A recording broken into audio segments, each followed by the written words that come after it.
Welcome, guys, to the DeVory Darkins show. And in today's episode, we're talking about Mamdani and how Democrats have pretty much surrendered to his ideas. In case you guys haven't noticed, that election is this week.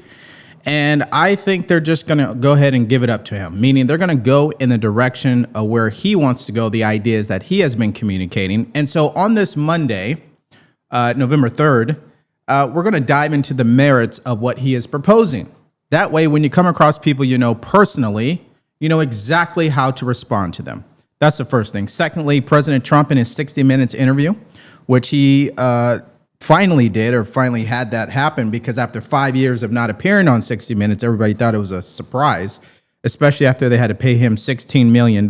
Well, in my opinion, I think he did a great job in this interview. I think he was very transparent, and some of that transparency, in my opinion, kind of got him in trouble. We'll talk about that as well. But of course, Democrats are coming back and saying, well, the interview was edited. Well, did you know that they published the unedited version immediately after airing the edited one?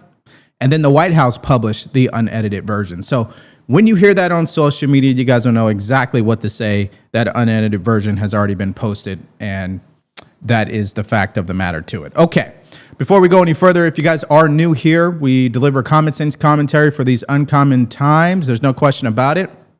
There are biases on both sides, no question about it. So my focus here is to help you cut through all of that, look at the facts for yourself, and make up your own mind. Is that good? Can we all agree to that? Wouldn't that be healthy for our country to get back to that type of thinking? I find ourselves getting caught up in tribalism debates, which are really going to lead to nowhere. It's just a bunch of noise at the end of the day. What truly is going to change this country for the better is focusing on the actual ideas and merits of these policy decisions that are coming out of Washington and are infecting our communities, our homes, our education system, all of those things, okay? So having said all that, let's start with our first clip from this 60 Minutes interview from the president, where so I got to set this up properly. So Miss O'Donnell, right? She claims to be a journalist. I want you to pay attention to how she embarrasses her profession regarding the crime in D.C. Play this, please. But we're cleaning up our cities. You know, I campaigned on crime, but I've done a much better job on crime than I thought. You know, the crime numbers are way down, even though we have a lot more people in our country that really shouldn't be here, and many of them are stone cold, hard criminals. When I look at D.C. now, you can walk down the middle of the street. You can have your daughter, who's 10 years old, meet you at the park. She's going to be okay. In certain parts of D.C. Well, I live in D.C. Well, certain parts you of tell DC. me. How big a difference is D.C. now compared to what it was a year ago, right? I mean, you have to be honest with me. People in the White House, they walk up to me, young ladies I've never seen, sir, thank you very much. I know they don't even have to tell me what they're thanking me for. But when I ask why, he said, one girl said, I'd get into Uber, and I felt dangerous even in Uber. They'd attack the car, okay? It wasn't even safe then. Sir, I now walk to work every day, and I'm so safe. There's nothing going to happen, 100% safe. And you know that too, Nora. I want to ask you about You live here, you know that too. I want to ask you about Do you see a difference? American Do you cities see a difference? in Washington, D.C. Yes. I think I've been working too hard. I haven't been out and about that much. Oh, that's not a fair answer. You see a difference. Come on. I get in my car and Okay, go that's to a work good and I answer. go home. You don't have to use that one. Don't worry. Don't worry. I don't want to embarrass I've been you. working too hard. It's like, you know what the Yeah. difference is? Like day and night. Okay. All right.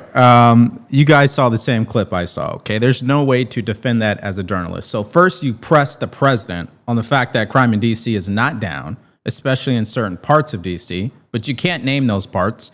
And then secondly, you haven't even gone to see it yourself. But you're supposed to be the journalist. Are we paying attention here? This is their profession. This is their career. A journalist are the people who go to the actual scene of these situations, these crimes, these stories, and report firsthand knowledge. And if you're going to sit down with the president and push back, no wonder they cut it out. So Democrats are crying about the interview being unedited. I don't think they want that clip in there, actually. But hey, okay. Again, they can't have it both ways. So let's first cover this main talking point. Like I said, I want to focus on the debate at hand, the actual merits of all this. Democrats claim that more police and federal resources is not going to help them cut down on crime. Okay, let's just go through this for a second. Politically, does that work for Democrats? Absolutely not. That's an F. If you want to grade them A, B, C, D, F, that's an F. I mean, because Americans want their neighborhoods safe. And if you are passing policies like cashless bail, and American citizens are being hurt every day by these policy choices, politically, this isn't going to work for them, especially when they go to get elected, right? And then if you think about the reality of it, which is our intentions for our constituents is that we want to defund the police. We want to stop filling up our jails and prisons because we think in the end, it doesn't make our neighborhoods safe. The reality is what, ladies and gentlemen? The neighborhoods are unsafe. That's why repeat offenders continue to hit the streets every single day in these sanctuary cities and these Democrat-run cities. That's what the results show. How does a guy who's been arrested 13 times, how does that happen? How do you get arrested 13 times? Don't you think after like probably the fifth time, okay, let's go ahead and put him in prison or into a mental institution, which that's a whole nother thing, right? Because America got rid of mental institutions and our prisons skyrocketed, okay, the population, right? So Democrats claim about that. They complain about that, but they don't want to open up these mental hospitals, okay? I mean, I'm just saying, if you're going to go down that route, all right?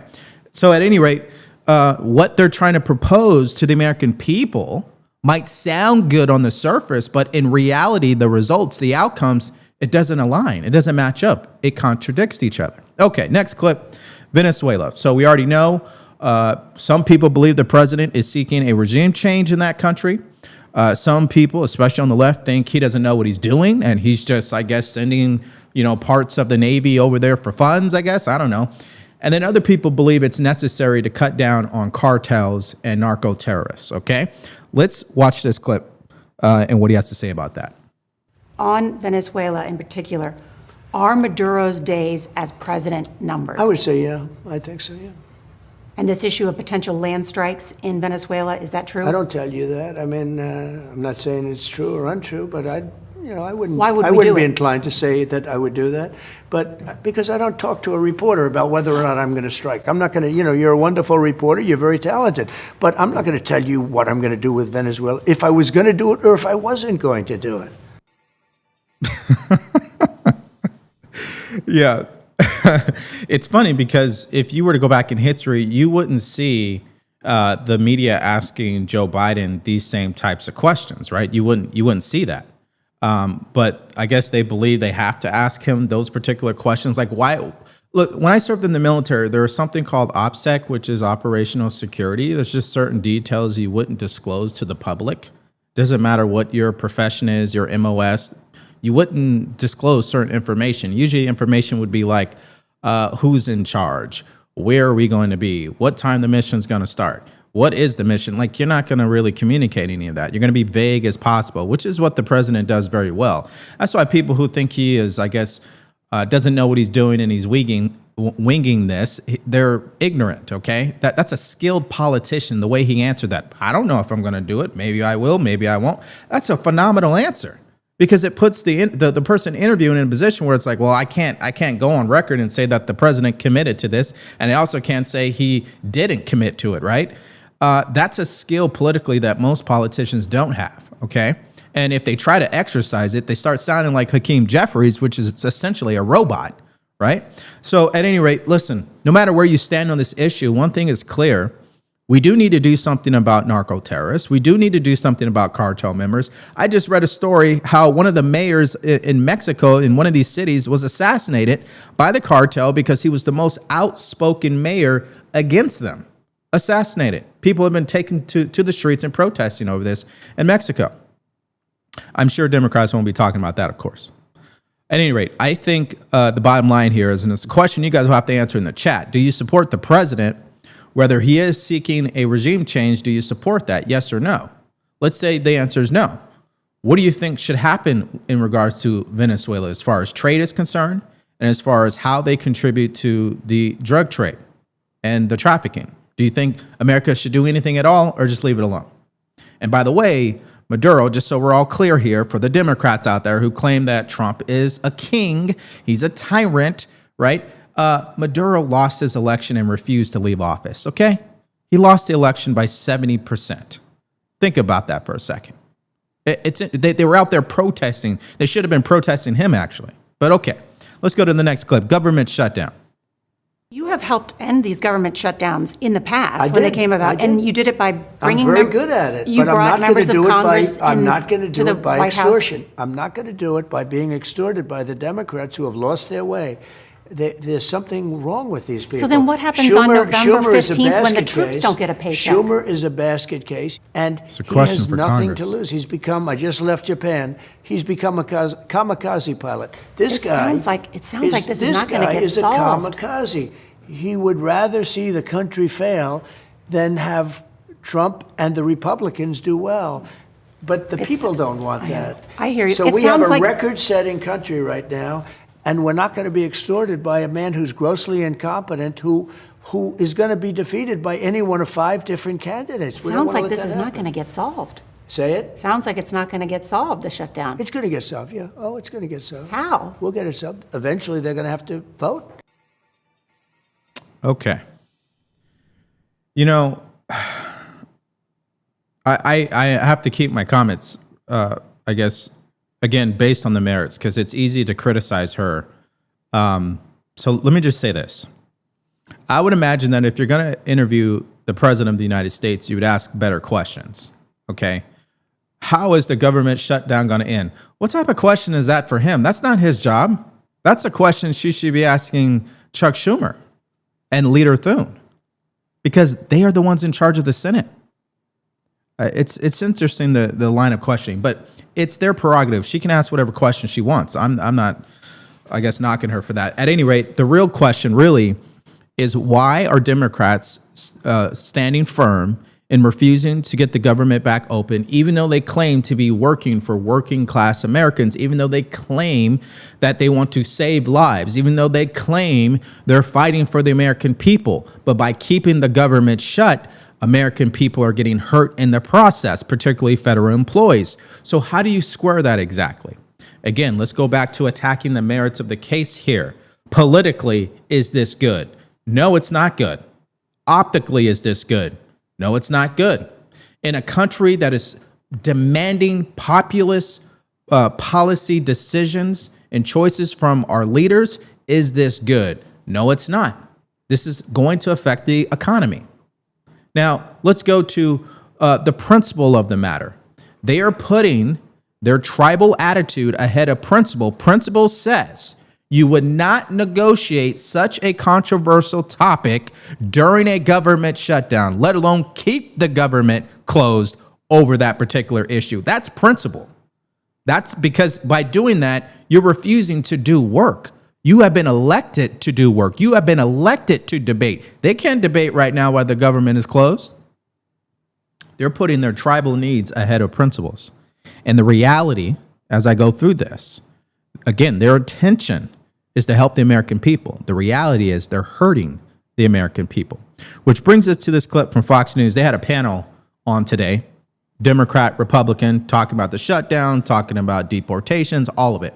There's a clip in here that I thought was really profound based on what we heard, what the president just said, and this debate that Democrats want to continue to make, which is about the Affordable Care Act subsidies that they voted on, by the way. All, when we talk about take a look at that healthcare, now. Go ahead. You can play First it. of all, when we talk about healthcare, the subsidies were not originally a part of Obamacare. These are COVID era subsidies that they put in place that were temporary. The Democrats made sure that it expired at this time. This was not the Republicans. Second of all, if you want to negotiate on those subsidies, you shouldn't be holding the U.S. citizens hostage. It's just that simple. It's wrong when Republicans do it. It's wrong when Democrats do it. And the fact that the Democrats have voted over 13 times to not open up the government, if they care about food, we shouldn't be talking about emergency funds. We should be having an open government. And I think that no member of Congress should be getting Then bring paid the House during, back into session. y'all but are it's already in the control. Senate. You all The are in Senate. It's already in the Senate. The Senate. You don't get to say that the House bill automatically passes. It's Sometimes a clean the Senate. CR that the Biden does era not spending happen. levels. Biden That levels. does spending not levels. happen. I have to tell our It's the audience party of that can't. this We is can't do what's this. We can't do that. we got your label. This is what it looks like times a million on the Hill right now. And so the two sides are divided. And all I would say is while all of you may not agree, keep talking, please. I mean, whether you do. Yeah, that's a very good point from her.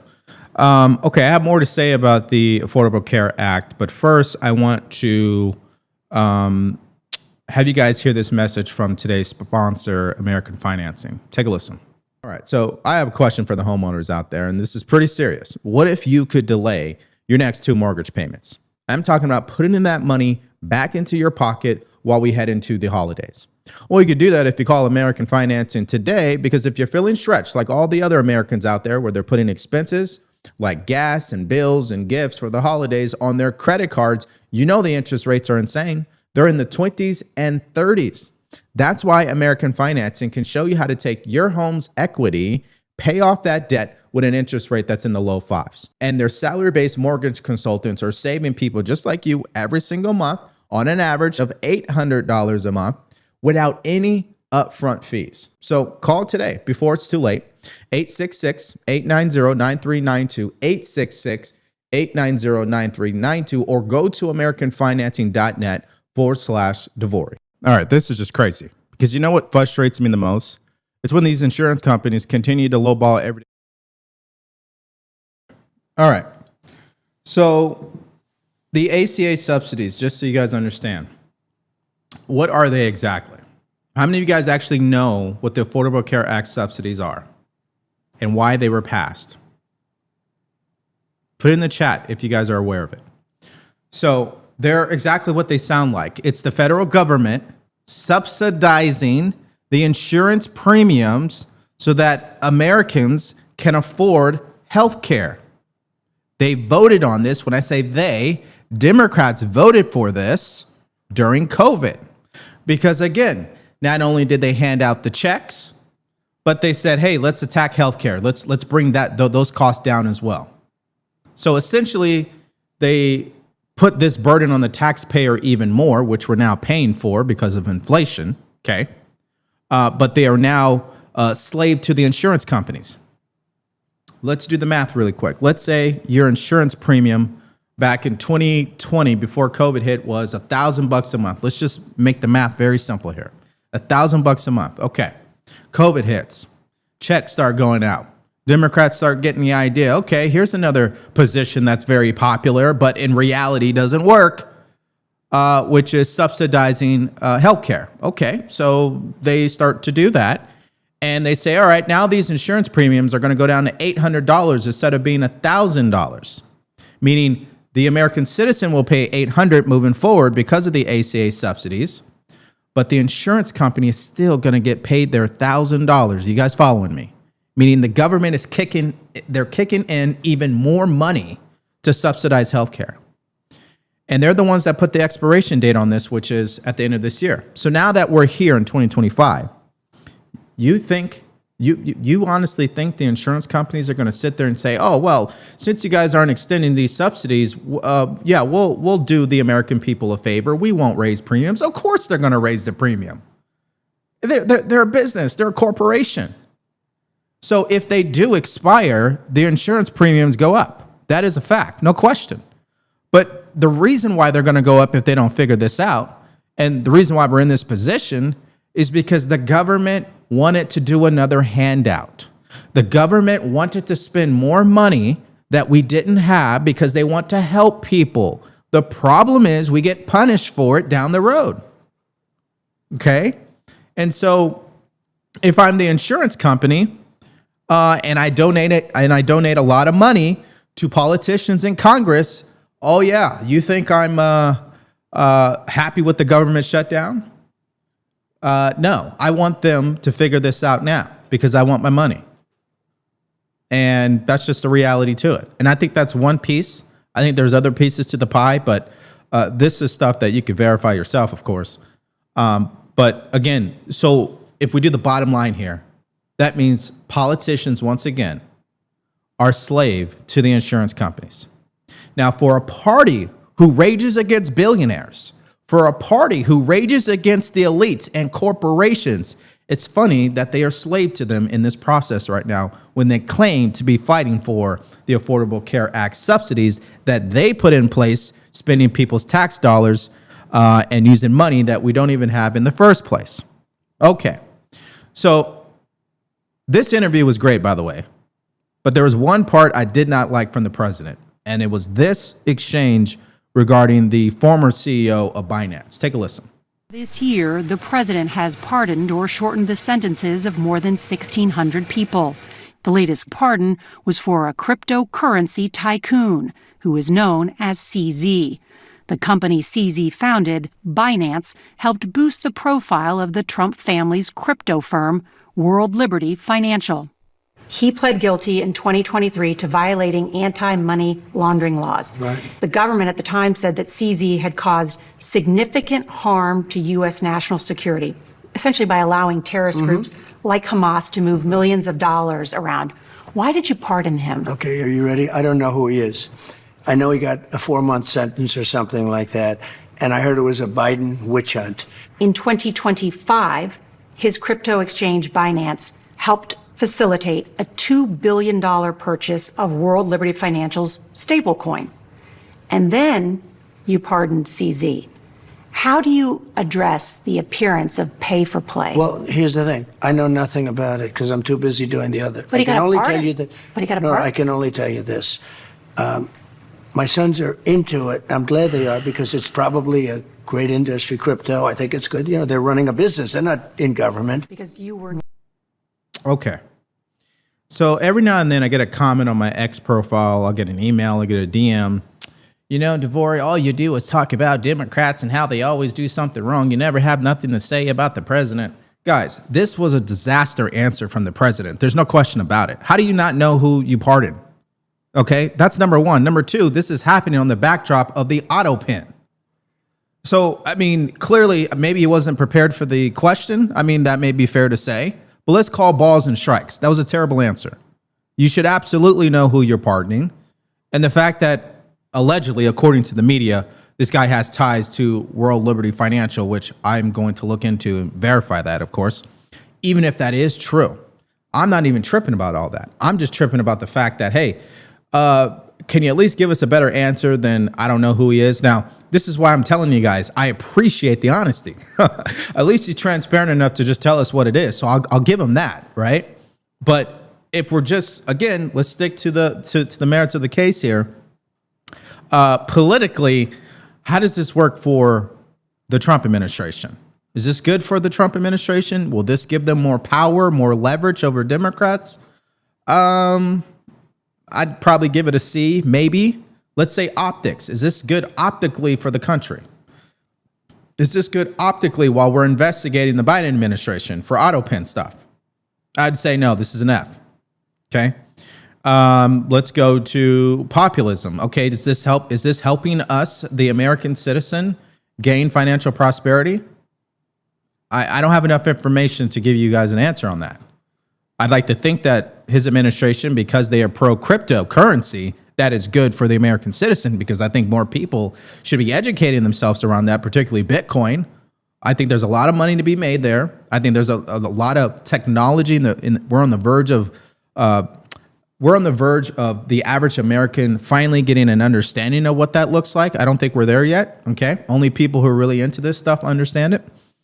And given the devaluing of the dollar, we just went through it, ACA subsidies, COVID checks, crypto is definitely the future. So maybe populist-wise, this is going to be good down the road, just not right now. Okay, so the reality of the situation, okay?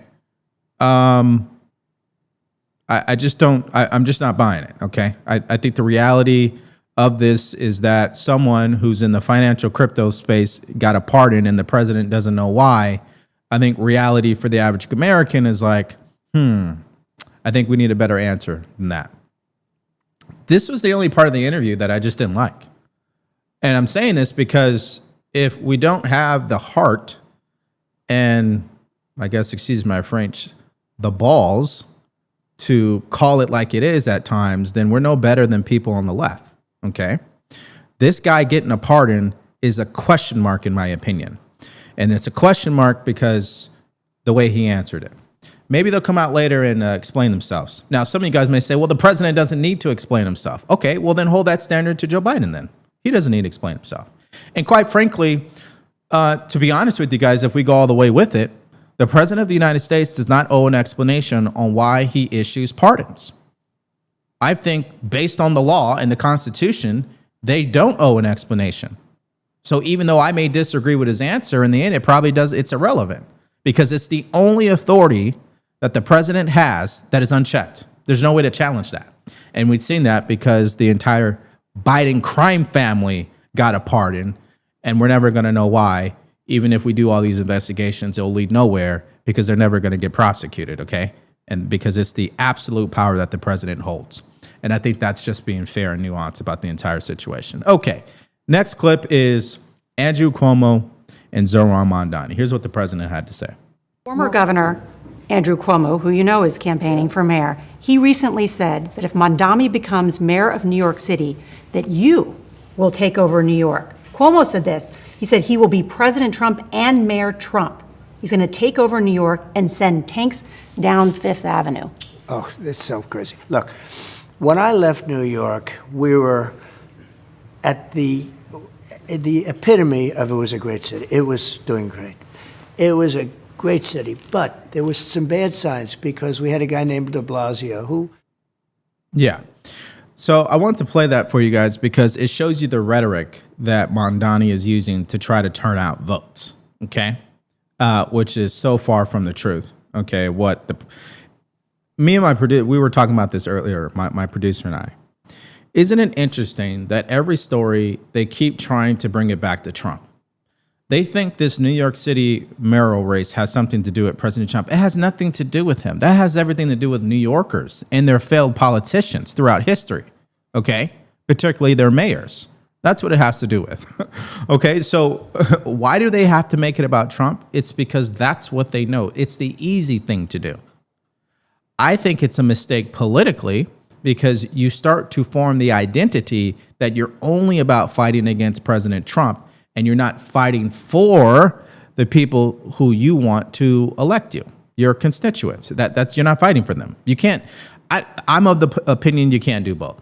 I think two things are true, but I don't think you could do both efficiently. I think you gotta stick to your knitting. You gotta focus on your main thing. Your main thing can't be fighting against President Trump. Not if you're trying to pass laws and policies and change to actually impact the American people in a positive way. It's just the way that it works, okay? Now, one more clip here. Actually, we have two more on this story of this interview. Here's what the president is saying about ICE, because he was asked, do you believe they're going far enough? You know, because the American people think, you know, you're being too aggressive, etc. Here's what the president had to say. More recently, Americans have been watching videos of ICE tackling a young mother, tear gas being used in a Chicago residential neighborhood, and the smashing of car windows. Have some of these raids gone too far? No, I think they haven't gone far enough because we've been held back by the judges, by the liberal judges that were put in by Biden and by Obama. You're okay with those tactics? Yeah, because you have to get the people out. You know, you have to look at the people. Many of them are murderers. Many of them are people that were thrown out of their countries because they were, you know, criminals. Yeah. So again, I keep going back to it. I told you today, this Monday, I'm just going to focus on the merits. Democrats claim that ICE is terrorizing neighborhoods. They do not agree that their local police department should be collaborating with ICE. The local police department bans ICE from entering their jails. When ICE issues detainer requests, they do not honor them. And if they do honor them, the last case I heard was when Utah basically took an illegal alien who committed a crime and released them into the parking lot, okay? Not the parking lot of the police department, the parking lot of a Target. And of course, he fled during the scene when ICE tried to pick him up, okay? This is what they believe. And those are the choices they made with their policies. And so their thinking is that, hey, by having sanctuary city policies, what we are doing is protecting people regardless of their citizenship status. I think that is the general position that they are taking, that it will keep their city safer, that they are going to protect the people who are in their city. And on a side note, and they haven't said it publicly, but I think we can read between the lines, we also want these people to protect these people because we want voters, okay? Why else would you defend these people so aggressively? All right.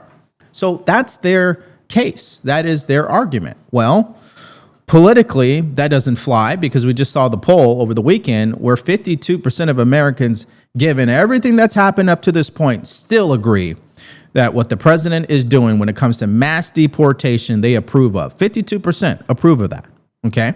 That's the first thing.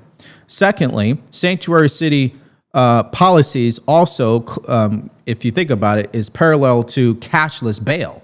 So not only do they not hand over these illegal aliens, but when they do have to arrest them finally after repeated offenses, they get released. And then they go back to commit the same crimes again. So politically, that doesn't work, okay? People do not want their neighborhoods terrorized.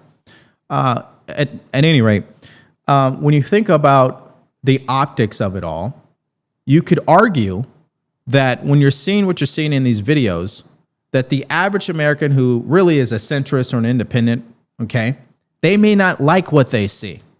That doesn't mean the policy is wrong. Okay. See, that's what the mainstream media won't tell people is, yeah, we can come up with a poll that shows you why Americans don't like the way that the Trump administration is carrying out these mass deportations. That doesn't mean they're going to disagree with him overall on immigration. They don't. They agree that if you're in the country here unlawfully, if you entered the country illegally, you're done. You're getting deported. American people support that. Majority, overwhelmingly, 77 million people voted for it. There's no debating that. You can debate until you're blue in the face about how he does it, but that's not going to dictate the following elections. I don't think so. I think when it's all said and done, and he continues to find success with this, especially cracking down on crime, people are going to feel the results of that. They're not going to see these people terrorizing their neighborhood. They're not going to see illegal aliens draining resources. They're not going to hear about illegal aliens getting SNAP benefits at higher rates than American citizens and draining resources. What they're going to see is cities starting to put their citizens first. Now, that's obviously for the cities who are run by individuals who want to work with the president, like Memphis as an example. Democrat-run city, they're collaborating with the president. They're getting results. Those people in that city will remember that, okay? All right. Speaking of immigrants, I think this was a great exchange on Fox News during their panel regarding this same subject. Let's play that now. In terms of your question on immigrants, I think a person is a person, regardless of what their legal status is, and their legal status can change. And I don't know or really care what their legal status is personally. I think if they're a person, they're my neighbor, and I'm going to treat them that way. I think that there's a difference between being kind, and to me, my faith is one thing is being nice to people from different lands, but they also have to be respectful of our laws. And everybody wants to come to the United States because we have a great economy, have a lot of opportunity, but there's a process to do that. My family has been here since at least the 1700s. There's no one that's gave us a free $1,400 debit card. No one gave us a free apartment. No one gave us anything free. We had to work for it. So there is a process. And if we respect all people, that means that the people that come here need to respect our laws. And that's all that we're saying. We allowed 20 million immigrants in here legally since 2000. How much is too much, and how much are we going to put the burden on the taxpayers? Because the money has to come from somewhere. Yeah. It's just common sense. It's just common sense. Focus on the last thing you said. The money has to come somewhere. Let's back it up and go through every subject that the president spoke about. First, he spoke about crime in D.C. Someone's going to have to pay for that. The taxpayer does. Okay? The taxpayers are paying for it. And when they say they wanted to fund the police and fund these other programs, the taxpayers are going to have to pay for it. So I think if we're going to pay our tax dollars on crime, we'd want it to actually go to getting results. Repeat offenders should never see the light of day. So when we hear someone getting arrested 13 times, 6 times, 10 times, what are you guys doing with our money? Okay. Now let's go to what he was just talking about with sanctuary city policies and illegal aliens. It's our tax dollars at the end of the day. Why should someone who crossed the border illegally get not only, well, let me put it to you guys this way. You guys want to know why I'm so, I guess maybe the word triggered might be appropriate here. I get so triggered about illegal immigration because I'm a veteran. It's like pulling teeth to get benefits as a veteran, believe it or not. The people who actually preside over our disability claims are people, in most cases, never served. And in some cases, it seems like their whole goal is not to dish out disability benefits. But if I cross the border illegally, no questions asked. Here you go. $6,000 here, $12,000 there, luxury hotel here, right? $16,000 on a debit card out of New York City, right? I mean, it's insanity. But again, Democrats say they're for the working class. If you're for the working class, why would you take our tax dollars and pay that to illegal aliens? And it'd be one thing if under the Biden administration, only 2 million crossed the border. 20 million? 15 million? That's excessive. That's extreme. The money doesn't add up at the end of the day. Okay, let's hear from you guys in the chat. Let me check in with you guys. If you guys are new here, this is all about common sense commentary. We're live on YouTube, Rumble, and X. Sooner or later, we're going to be live on Facebook here. 1 p.m. Eastern time. And I want to hear from you guys in the chat here. Okay, let's go to this now.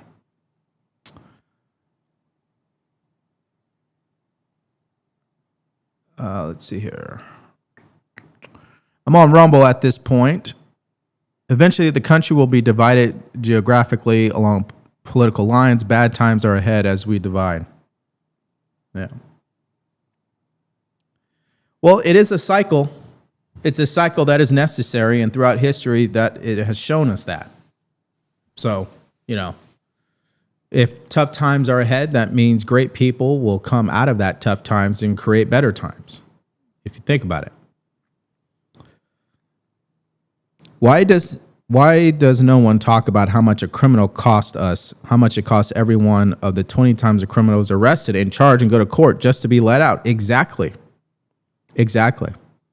You see, that's where Obama, you can give him credit for one thing. And I think it's what they did on the border. See, they deported people at the border. They didn't let them enter the country because they knew if they did that, costs were going to go up. But when you let people in the country and then you want to remove them, yeah, it's going to cost money. Of course it's going to cost money. But you know what costs more money? Allowing people to cross the border unlawfully and not doing anything about it. Because they overwhelm our financial system in these cities.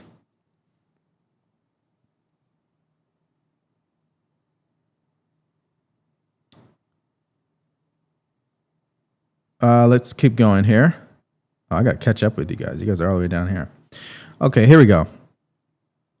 Only people that can afford to move will move to get away from the hellholes. Yeah, that is true. I'm not going to knock anybody from wanting to continue to live in California or Chicago or Memphis, Baltimore. I mean, you're going to live wherever you're going to live. It's your choice, The only thing I would say is the choice is either become a part of the solution by being a voice in your community to fight back, of course, politically, or you move. I think those are the two honorable choices that you can make. I don't think just sitting there complaining is going to get it done. That's my only thing. And, my wife and I, we took that to heart. We started noticing that every day we were complaining about California. So sooner or later, we're like, you know what? We should just move then. It's that simple. Okay, let me keep going here.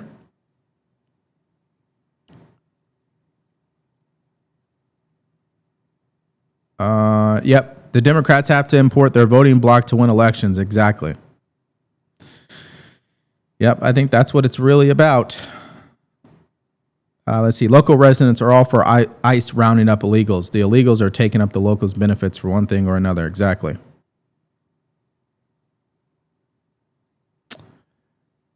Let's see here. Yeah, you guys are so spot on. They do not actually interview the local residents who have experienced issues with illegal immigration. They don't want to do that. We only hear about it because the local affiliate news channels will talk about it. You know, when you hear of an American citizen being killed in a DUI, right? I mean, that happens literally every week, and usually it happens to be at the hands of an illegal alien who doesn't even have a driver's license. That happens like literally every week, okay? But mainstream media doesn't even cover those stories. I've found so many times, my producer and I, where we went to go talk about a story and come to find out it never even reached Fox News, Newsmax, none of these people. Right? It's just from local affiliates. Okay.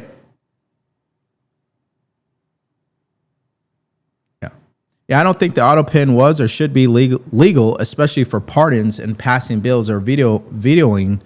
It should be a real human signature. Yeah, so let me give you guys some context here. Some of you guys already know DeVory was a 92 Yankee in the U.S. Army, which is the supply guy. Great position to be. Okay, by the way. Really loved it. Anyways, I served in infantry units. Point being is, the supply sergeant is always in charge of really, how should I say it? The commander of the unit, just like the president, has to sign so many documents. There's so many documents, okay? And so what would happen is when I was serving, we ordered a signature stamp. So you basically get the signature of the commander, and then they give you this product, they ship it to you, whatever. Anyways, you take the stamp and then you press on it and it's ink, okay? And then you just press it on the paper, all right? I'm not trying to insult you guys' intelligence, just telling you the process. Why? Because the commander isn't going to sit there for 6 hours signing 1,000 sheets of paper. It just isn't going to happen, okay? Especially if you're talking about a commander who is in charge of 300 troops. I mean, he's not going to do that. So what happens is usually the supply person or the admin person will be in the room with the commander doing the stamping. And the commander is aware, okay, you're stamping those, got it. But there's been situations, even when I served, where the commander didn't even know I was using his signature. It's just implied because he knows I'm doing my job. He's handed his responsibility to me because he understands, hey, this is our mission here, get it done. And I'm not gonna be waiting around to sign documents. Now, there were certain documents we would not stamp. And that's where I agree with you guys. I think the only thing for sure, there is no room about it. If you go to pardon someone, it better be a physical signature. And I think they should put it on tape. But they don't have to explain themselves. I'll give them that because it's absolute power. It's the only unchecked power that the president has. There's no way that we should demand the president to tell us why. That's ridiculous. I think in a moral society, we would want to know, but are we required to know? No. And so put it on tape, make it physical, call it a day. I think that would be good. Okay, let's head over to YouTube. Then we got to move to our next story here.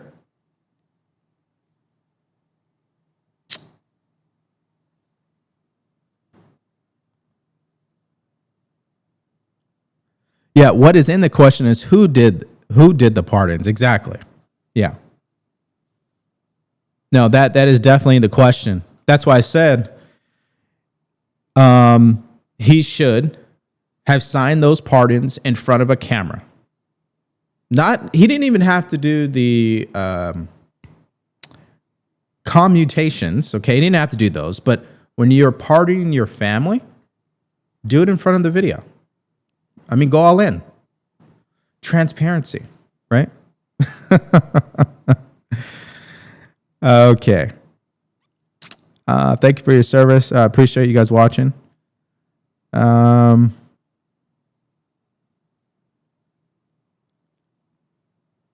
don't think the senators should be getting paid while the government is shut down. I totally agree with you. At the end of the day, I think they should have term limits, and I don't think they should get paid during a shutdown. And I think if the inflation rate reaches a certain point, they also should stop getting paid. I think unless they feel pain, nothing's going to change. And that's just the reality. Okay. All MAGA has TDS. Oh, this is a troll. Yeah. Still backing a man who has accomplished nothing. Okay.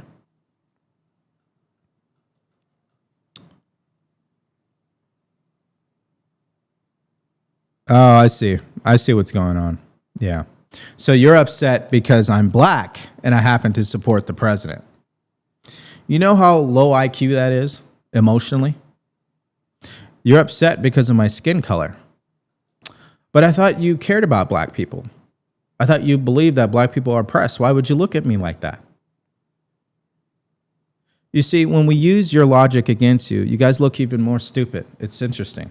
It's really interesting. So instead of attacking the people who support Trump, why don't you just attack the ideas? Bring evidence, bring data, bring studies, bring the receipts instead of your emotions. I know you guys like to say a lot behind your keyboard there, but if we were in person, I bet you wouldn't have anything to say at all. That's how it usually goes. All right, on to the next story here. Let's see here. Actually, let me play this message from our other sponsor of today's video. All right, this is just crazy because you know what frustrates me the most? It's when these insurance companies continue to lowball everyday Americans when they have a serious accident. What am I talking about? Their pain, the time that they lost, the things that they're going through. These insurance companies don't care about that. They only care about their bottom line, which is why I want to make you guys aware of Morgan & Morgan. This is America's largest injury law firm because they know when you're seriously hurt, that injury could be worth millions, and they're not going to settle for these lowball offers. And if you're results driven like me, pay attention to these numbers. They got a verdict out of Philadelphia for $26 million. That is 40 times higher than the insurance company. Out of Florida, they got one for $12 million. And then out of New York, $6.8 million, which is 25 times higher. You guys following what I'm saying here? If you've ever been injured, don't overthink this. Protect your rights today. It only takes you a few minutes to see if you have a case, and you could do it all from your phone. And guess what? It doesn't cost you a thing. There's no upfront fees, any of that, unless they're able to get you results, including a win for your case. So did you know that you could start a claim with America's largest injury law firm in just a click by going to forthepeople.com/DeVory? That is forthepeople.com/DeVory, or click the link in the description below. In New York City and the governor's races in New Jersey and Virginia will give us our best read yet on where the country is headed. The campaigns are making their closing arguments and tapping some big-time surrogates to help out. Yeah, and that includes President Trump. Tonight he will hold tele-rallies for Republicans in Virginia and New Jersey. Meanwhile, Democrats bringing out Barack Obama over the weekend to get them across the line. He was in Newark. He was also in Norfolk, Virginia. The president headlining rallies in both states.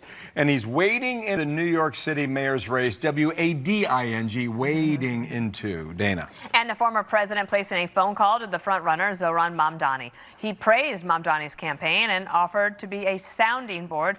That is significant and a departure from many Democrats who have gone out of their way to distance themselves from Mamdani. We include Chuck Schumer, the senator from New York, in that. Okay. Here's right now. Okay. And it's a big one. Obviously, we got to wait for the results to come in, but I'm calling it right now. Okay. They have a civil war in their hands. You think MAGA has a civil war with this whole Tucker stuff? No. Democrats have a literal civil war. It's their progressive side that is too far left and moderate Democrats. It's gotten so bad to the point that a lot of Democrats have converted to being independents now. There's more independents in this country than in history. You guys following? So, no. The civil war is between Mamdani, AOC, Bernie Sanders, people who believe in those type of policies that are rooted in socialism, and moderate Democrats who believe in compromise, okay, and finding things that actually work for the American people, by the way.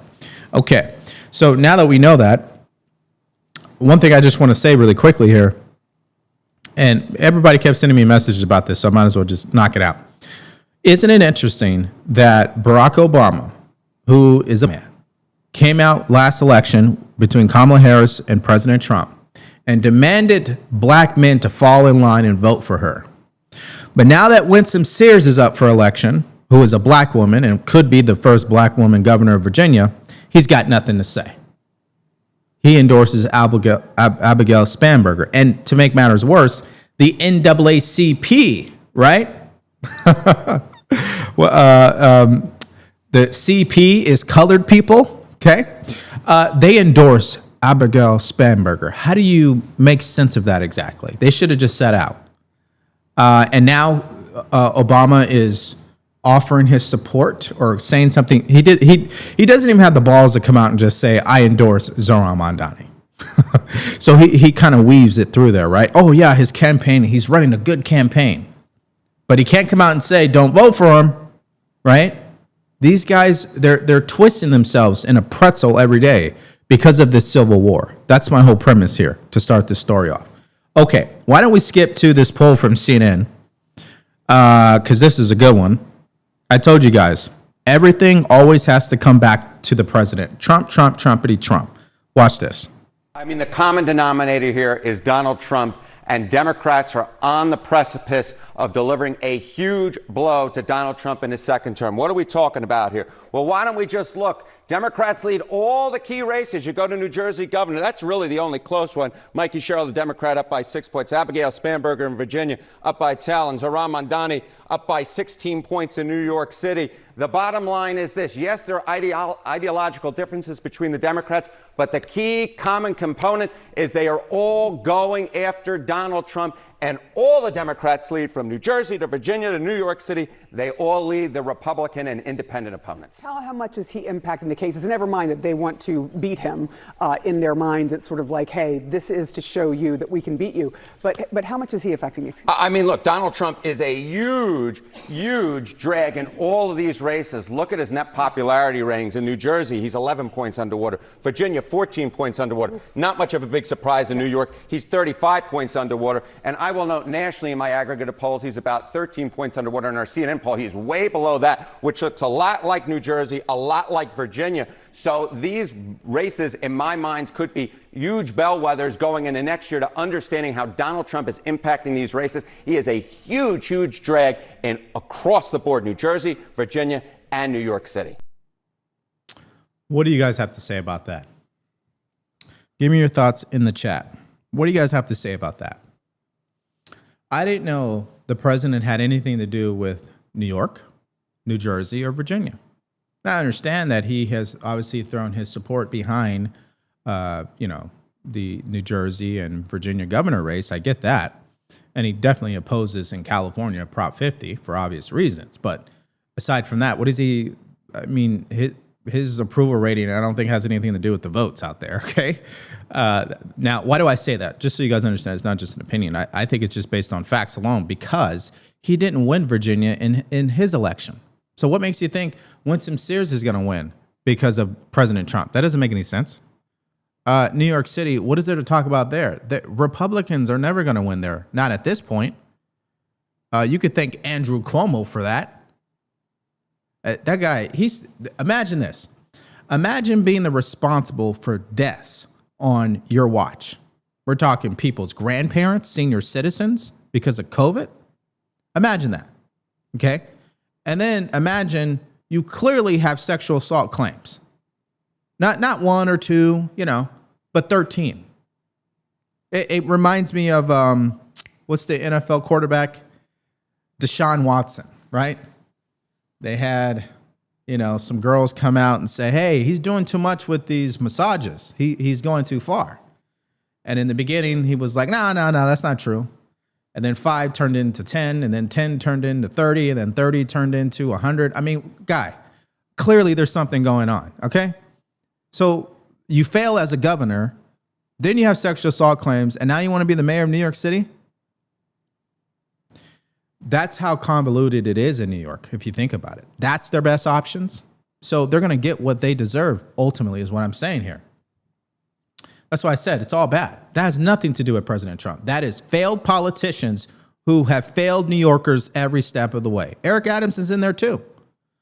Why is it that the subway was not safe? Why is it that Americans have to see people being burned on the subway, raped on the subway, murdered on the subway, and nobody actually responded or came to anybody's aid? What type of New York City is that? But they want them to believe they're going to protect them, okay? And Donald Trump is the problem. Okay, got it. Okay, I could keep going. Let's not even remember what Alvin Bragg did, which is he wanted to prosecute Mr. Brady, the Marine who protected someone on the subway. Yeah, it seems like he was doing more as a Marine for people's safety than the actual people who run the city, but that's a whole nother thing. All right, let's keep going. Do these races tell us anything about the midterm as to what happens here and what might happen in the midterm? Yeah, okay. So, I was mentioning, of course, Donald Trump being a huge drag, right? He's at his second term lows, not just in our CNN poll, but across the different polls that we were looking at this weekend.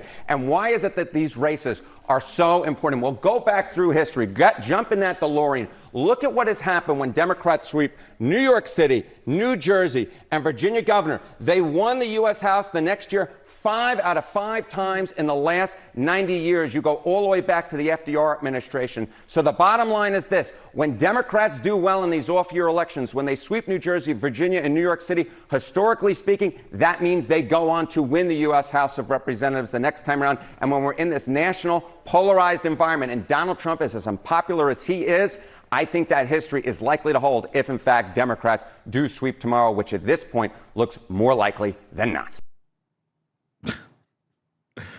Again, it has nothing to do with the president, okay? And I'm not convinced they will. I'm not convinced Democrats will win the House. I'm actually more convinced they may win the Senate. I think that's more possible.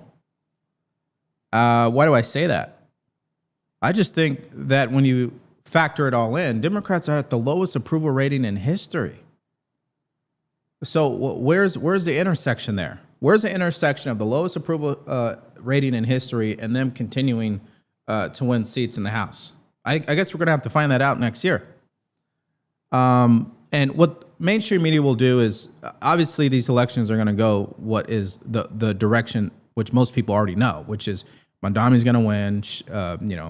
Winsome Sears will lose. To toss up in New Jersey, but might be Democrat. And Prop 50 in California probably will pass. I mean, these are likely scenarios, okay? Whether it was the President Trump or not, I think that was the ultimate outcomes anyway, because of how divisive we've become as a country. But I guess critical thinking skills are short on supply here in this. And Harry Enton, by the way, I like when he does the polls. Don't get me wrong.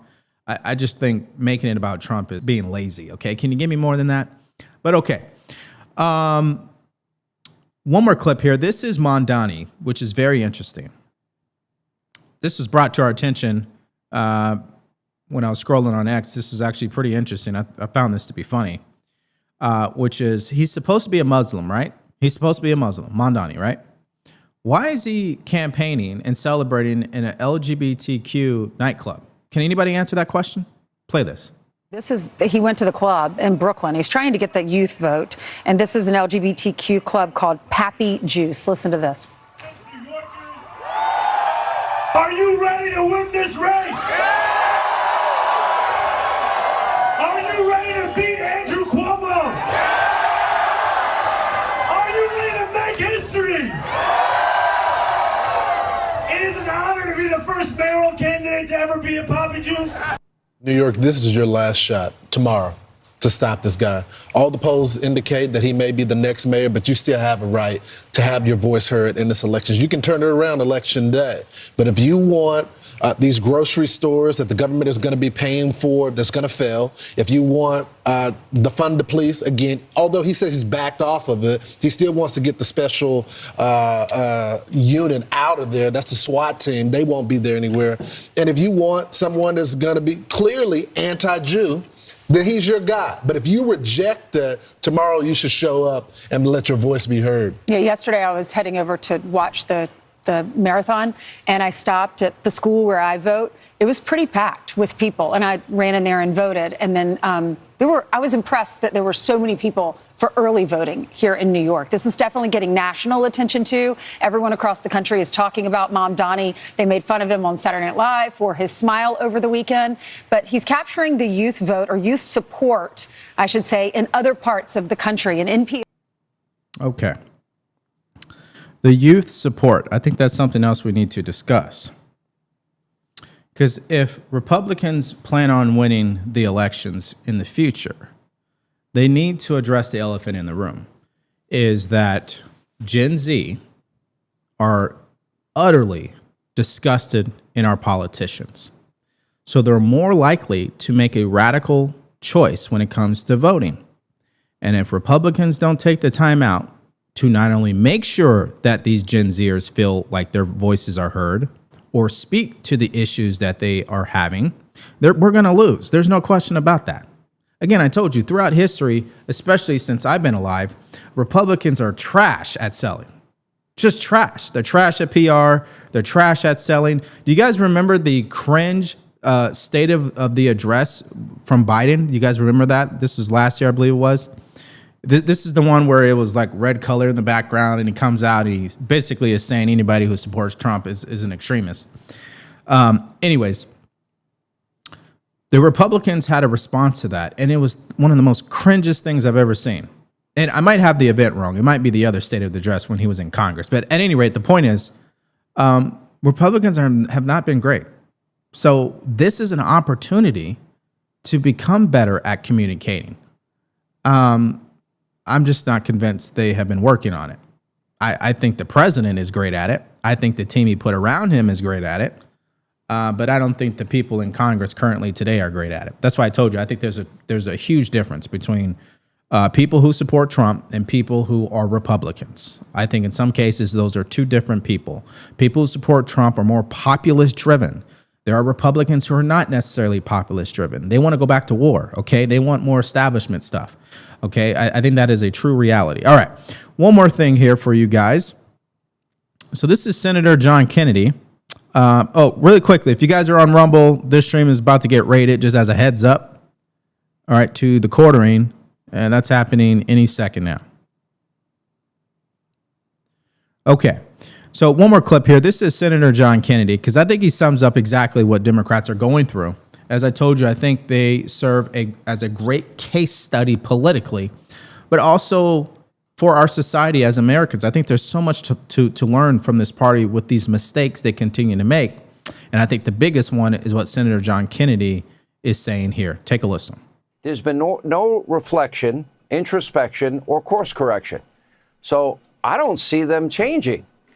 And now if you look at the front runners for president, you got Buttigieg, Kamala, Gavin, AOC. Is that the future of this party now? Well, I don't think they have a future until they stand up to the loon wing of their party. The loon wing, though, the socialist wing is in control. They're about to elect Mr. Mamdani, mayor of New York. And this group, we remember them from the Biden days when they had influence with President Biden. They hyperventilate if you use the wrong pronoun. They think Abraham Lincoln and George Washington and Thomas Jefferson and Dr. Zeus and Mr. Potato Head are a bunch of racists. They think children ought to be able to change genders at recess. The American people don't think that. And many Democrats don't. I want to be fair. But the loon wing does, and they're in control. Well, I mean, who are the ones except for John Fetterman speaking out? None. There you go. Because they're scared. They're not scared of Senator Schumer. They're scared of Congresswoman Ocasio-Cortez. And sooner or later, well, I don't know what's going to happen, Sean, but you know, as a Republican, this is probably good for Republicans, but I think it's bad for the country. I believe in competition, and I think New York is the greatest city in the world, and I don't want to see it ruined. Yeah. Okay, so let me open up your guys' chats as I go through this here. It is bad for the country to see what's going to happen here shortly with Democrats. It's a civil war, no question. Why? Because they're going to be more focused on fighting each other. And it's going to happen really behind closed doors because, let's be honest, that's how Democrats have always operated. They don't take their business to social media, unlike conservatives. That's a whole nother thing, right? At any rate, they're going to continue to fight each other behind closed doors. And while they're doing that, they're also fighting against President Trump. How do they have room for the American people? They don't. They can't. It just isn't reality. So I said, you got to stick to your main thing. I think the biggest lesson I've learned as far as business is concerned, is you got to focus on the main thing. Trying to do 1,000 things at once is never going to yield the results you want. Trying to have 1,000 businesses is not going to get you the results you want. Trying to fight every problem on this planet at one time, it's just not going to work for Democrats. And so they got to figure out what their main thing is. Now, as a person who supports Senator Kennedy there and his thinking that, hey, I don't care what they figure out. I hope they don't figure it out because that helps Republicans. But I do have a sort of contention with that is I don't even like the Republicans that are in Congress. Because they definitely don't serve the American interest, in my opinion. I mean, listen, let's just call it what it is. What is the last policy that had nothing to do with the president, voiced by the president, encouraged by the president, pushed by the president, that Republicans passed that was in the best interest of the American citizens? Can you name me at least 5? Now, you can argue the Lincoln-Riley Act, but the president was involved in that. His whole election was based on that. So yeah, I don't really have much faith in them either. That's why I think during the midterms, I hope there are more candidates that are new, that are different than what we've had in Congress, if that makes sense. But one thing is for sure, regardless of the outcome, Congress has shown in this session their inability to compromise, which I think has more to do with Democrats than Republicans. I think they continue to sell out the American people. ACA subsidies, as an example. They want to continue to feed these insurance companies. I think they are still slave to their lobbyists and their donors. And so that may all sound like doom and gloom. It's not. It's awareness. It's understanding that you cannot put your future, your financial future, your education, your health in the hands of these politicians. You got to make your own choices. I think that's the silver lining to that. And I think it helps us have moral clarity about the pathway forward. I'm going to vote. I'm going to keep pushing for certain policies, but I'm not going to hedge my bets on the people in Congress. My only hope is that if Vice President J.D. Vance becomes the next president, that he keeps the same attitude. Action first. Sign executive orders. Get it done. Because Congress isn't going to do it. And by the time they, I guess, get around to finally doing it, it's already 5 years. So that's my attitude of it all. Okay. All right, let's go to Rumble here.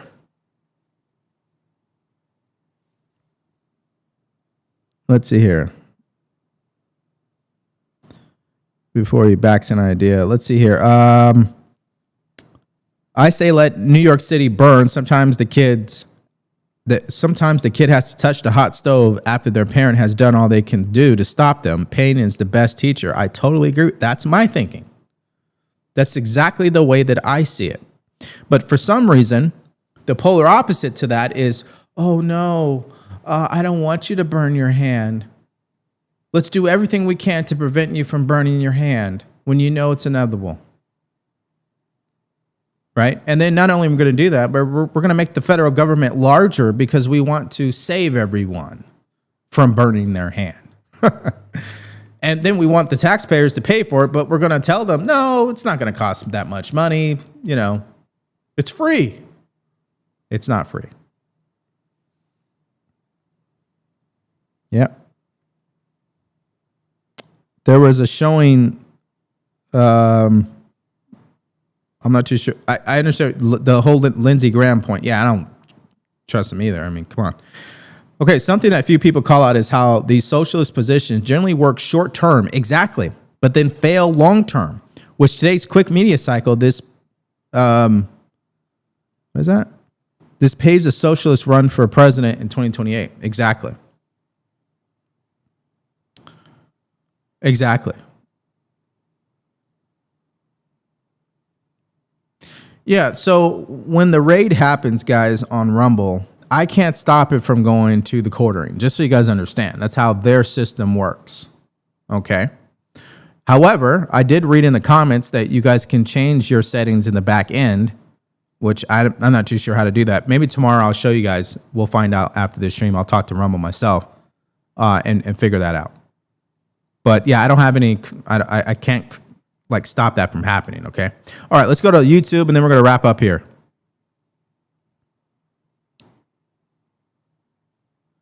Let's keep going here.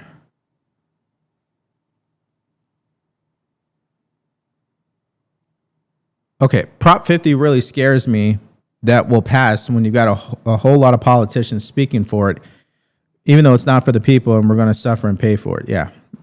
I mean, this is just a list. This is one of the items in a long list of items in California that has continued to destroy that state.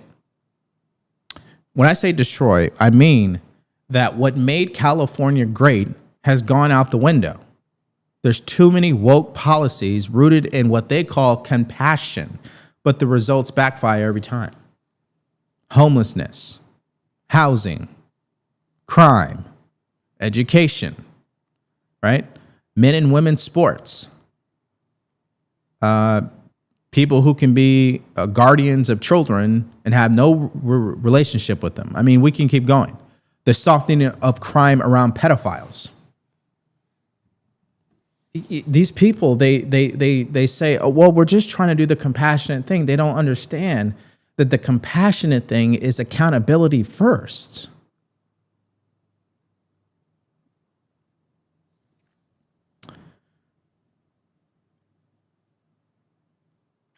Let's keep going. What is the difference? This is a good question. What is the difference between Maduro and Zelensky, both dictators? Well, some people do not believe they are dictators, just so you understand. I think for Zelensky, his problem is he's already received so much of our tax dollars. What is the results?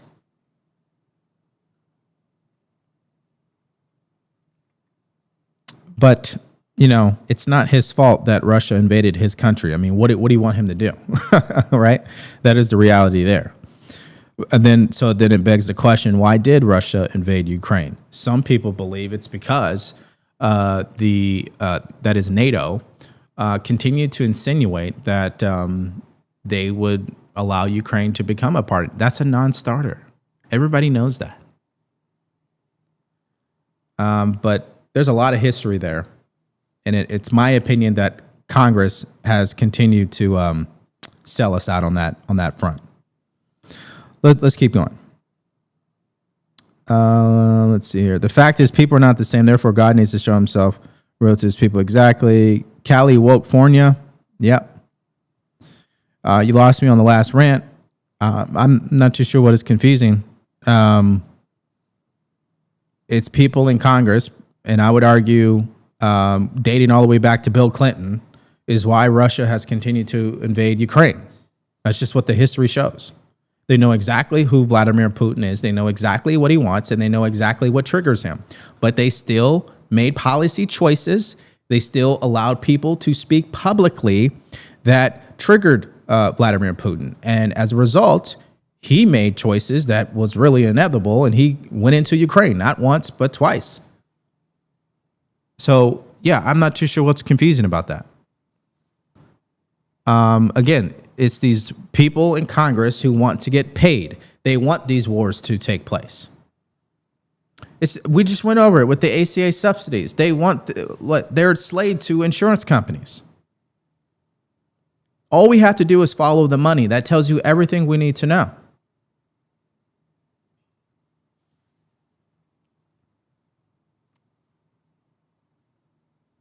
My biggest issue with COVID subsidies is our federal government pays these directly to insurance companies, whether the consumer uses their ACA or not. No limit on how much you earn. How much waste is there? That is a phenomenal question. I think the waste is so stunning. Maybe that's the word. I think the corruption is stunning. No wonder Democrats are trying to fight against it. Similar to USAID. Yeah, you know, President Trump and Elon Musk, they're responsible for all these people dying around the world. When did America become directly responsible for whether or not people live or die outside this country? That's number one. And number two, Don't talk to me about any of that, especially when your uncle, your aunt, your wife, your husband, your kid is serving on the board of directors of these NGOs who are receiving funds from USAID. Stop it.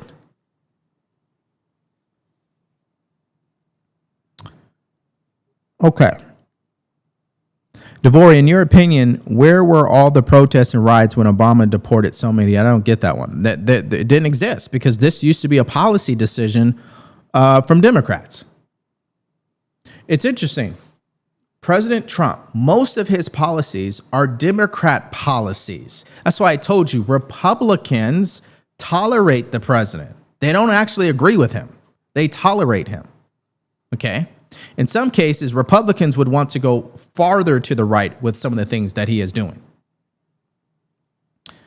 And Democrats, they're left out in the middle of nowhere because he's taken all their policies. That's why progressive policies seems to have taken the forefront in regards to the Democrat Party and what they talk about, because they have nothing left. Because the president, he's using them already, right? He's already implementing them.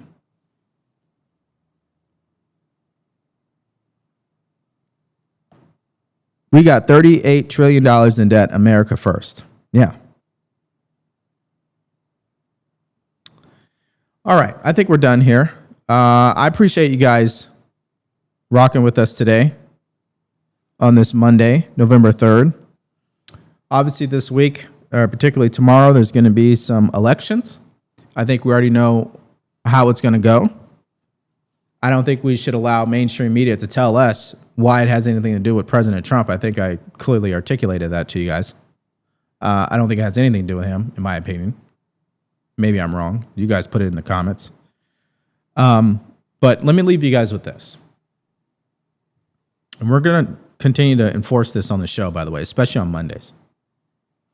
I think there are 5 categories that you have to think about when you hear the President Trump, or when you hear the president speaking, when you hear anybody from his administration speaking regarding policy decisions, when you hear people in Congress talking about policy that they are going to vote on or whatever, or mainstream media and the stories that they are reporting. The bottom line is this. There's 5 of them. First is the politics, meaning power. Is what they're talking about and what they want to do. Is this helping them politically? Secondly, you got to think about the optics of it all. How does this play with the voters? How does this play with the voters? Okay. Third, you have to think about principles. And what I mean by that is what they're supporting. Is this a principle choice that they are making or supporting, or is this a tribal one? I don't have to tell you guys the difference between principles and tribalism, right? I think you guys know. Again, you see that with Democrats every single day. Anyways, so is this a principled policy position, or is it a tribal one? That's 3. Okay. Fourth one is the reality of it all. So even though politically it might look good, optics-wise it might look good. Maybe when it comes to principles, it may even be in alignment. But what does the results tell us? Does this policy work? Is this story true? You guys following what I'm saying? We're talking about critical thinking here, folks. There's plenty of people you guys can go watch if you just want to hear more propaganda. You want to hear people and how they feel and their opinions. There's plenty of that. I'm trying to encourage you guys to think for yourselves. Let's go through it again. Politics, okay? Optics, principles, reality. Okay? Those are 4 so far. And if we're just using those as an example, I think you're going to find out pretty quickly what the heck is going on and whether or not what somebody is saying is true. Okay? And it's on both sides, guys. Both sides. And the fifth one is populism, okay? Is this policy actually going to help the American people? I'll leave you guys with an example and then we're going to close. Let's go back to ACA subsidies. The politics of it is an A. It makes total sense for Democrats because this is who they are. This is what they run on so many times. That's why the ACA exists. It was passed and created by Barack Obama, the Democrat Party, also known as Obamacare. So politically, this is great for them to fight for health care. No question. Optics-wise, does this make sense for them? Absolutely, it makes sense because they are the party who says they want to fight for health care. So when the voters look and see their political leaders fighting for health care, the voters are like, yeah, they're fighting for us. That totally makes sense. But here's the problem. Principles over tribalism. I believe them keeping the government shut down over ACA subsidies is more tribal than it is principled. Why? Because we already know this whole fight is really in a benefit to the insurance companies. This isn't benefiting the American citizen. They may benefit short term, that is, of course. But it's the insurance companies that are forcing these politicians to do this. So that's why I said I think it's more tribal than it is principled. And then if you think about the reality of it all, yeah, short term. Let's say they agree to this. They're going to have to put another expiration date on this again. And we'll be right back where we are 2 years from now with another government shutdown fighting over ACA subsidies that have continued to be pushed by Democrats. So why do I say all that? Go back to me. Why do I say all that? I say it because I want you guys to be able to articulate and dig through the noise and get to the root cause of these issues, the merits of it. Okay? And the last point in regards to populism is ACA subsidies really a policy that will benefit America long term? No, it's not. This is another decision from our leaders in Congress that continues to drive up the debt. Someone has to pay for it. And that someone is not only going to be me and you, but it's going to be our kids, the next generation. So when we hear Gen Z triggered and making radical choices on who they're going to vote for, don't look at them and get upset. It's the people in Congress who are creating these conditions. I think that's why it's very important to articulate these things, get to the critical thinking part of it all, get down to the merits, and share that with our friends and our family and our colleagues who are willing to listen. All right, I'm done talking your ear off. I appreciate your guys' time and attention today. I hope you found value. If you did, please subscribe. Whether you're on Rumble, YouTube, if you're on X watching this, follow us, please. Bringing you Common Sense Commentary, 1 p.m. Eastern Time, Monday through Friday. Again, thank you again for your attention. And God bless you, and God bless the United States of America. Take care, everyone.